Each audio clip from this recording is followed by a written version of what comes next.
Assalamualaikum warahmatullahi wabarakatuh. Welcome back to my channel. Di Titisan Roro Kidul 1997 bersama saya Bu Hari. Baik, saya akan melanjutkan cerita tentang perjalanan saya bersama penguasa pantai selatan atau yang biasa disebut Nyi Roro Kidul. Di sini saya mau berbagi pengalaman cerita mengenai diganggunya saya dengan Nyi Blorong. Saya tidak tahu dengan saudara-saudara yang lain yang merasa dirinya titisan atau dekat dengan Ratu Pantai Selatan, apa merasakan hal yang sama atau tidak dengan saya. Yang jelas kedekatan saya dengan Kanjeng Ratu Kidul itu selalu dibayang-bayangi dengan kehadiran Nyi Blorong. Nyi Blorong di sini nampaknya ingin sekali jasanya dipakai oleh saya. Tapi terus terang saya amat sangat tidak berkenan dengan caranya. Yang jelas-jelas terlalu jauh menurut saya keluar dari syariat Islam. Sehingga tidak sekali dua kali beliau itu ingin mencelakakan saya. Untungnya syukur alhamdulillah dari pihak istananya Kanjeng Ratu Kidul itu selalu cekatan, selalu mengetahui apabila Nyi Blorong ini tengah beraksi mendekati saya atau berusaha. Pernah sekali waktu saya di dalam mimpi itu dibawa ke istananya Nyi Blorong. Tapi begitu mau sampai di depan, mau masuk ke dalam goa istananya si Nyi Blorong ini, keburu ketahuan oleh pihak Kanjeng Ratu Kidul. Sehingga saya ditahan di mulut goanya itu, mulut goa yang menuju istananya Nyi Blorong. Karena saya dikasih tahu, jangan kamu teruskan ke dalam, ini istananya Nyi Blorong. Begitu utusannya Kanjeng Ratu bilang.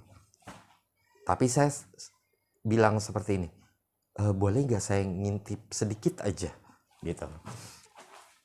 Akhirnya saya ngintip ke dalam.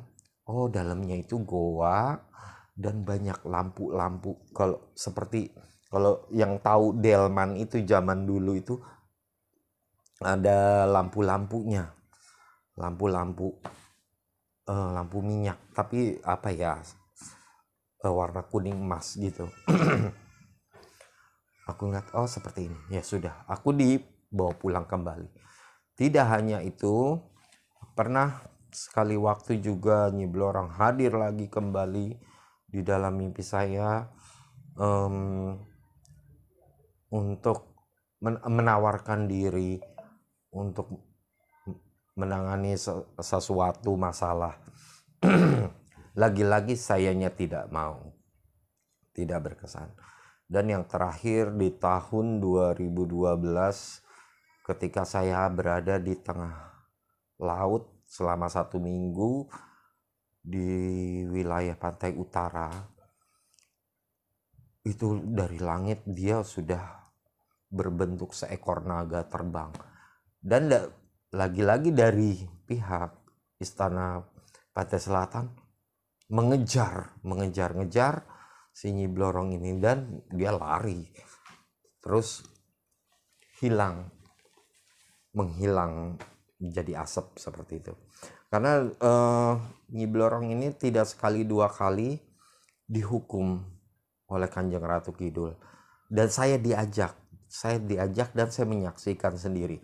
Pertama dia dihukum di tengah samudra. Itu punggawa-punggawanya Kanjeng Ratu Kidul itu menusuk dengan tombak-tombak emasnya ke Nyi Blorong. Dia udah berbentuk ular naga raksasa. Sampai si Nyi Blorong ini lemas, tak berdaya, baru dilemparkan ke dasar lautan. Yang kedua, dihukum di dalam perut Gunung Merapi, diikat di kayu besar tanda silang seperti ini. Kayunya bertanda kayak huruf X gitu, Nyi Blorong diikat lalu dibakar. Itu karakter rasi Nyi Blorong ini yang saya tahu ngomongnya bahasanya kasar, tidak layaknya seperti cerita-cerita Nyi Blorong yang diangkat jadi film. Aslinya yang saya tahu kasar bahasanya, sangat kasar. Jadi kalau disamaratakan, disama-samain dengan Kanjeng Ratu Kidul, kayaknya kalau menurut saya tidak bisa ya, tidak bisa. Dan juga dari bangsa jenis ular di pantai selatan ini, Nyi Roro Kidul yang dari jenis-jenis bangsa ular dari pantai selatan, Nyi Blorong ini dikatakan sebagai perusak citra dari siluman ular, karena banyak dari jenis ular yang baik-baik, tidak seperti Nyi Blorong karakternya, banyak yang baik. Makanya mereka banyak yang bermusuhan dan tidak akrab dengan, bukan tidak akrab, bahkan tidak berhubungan baik dengan Nyi Blorong. Bahkan Nyi Blorong itu kan istananya tidak di air, memang dekat laut, tapi tidak di pantai gitu loh. Dekat pantai tapi tidak di pantai seperti Kanjeng Ratu. Yang dekat dengan Kanjeng Ratu Kidul itu yang ada di bibir pantai semua, di perairan. Kalau Nyi Blorong tidak dekat.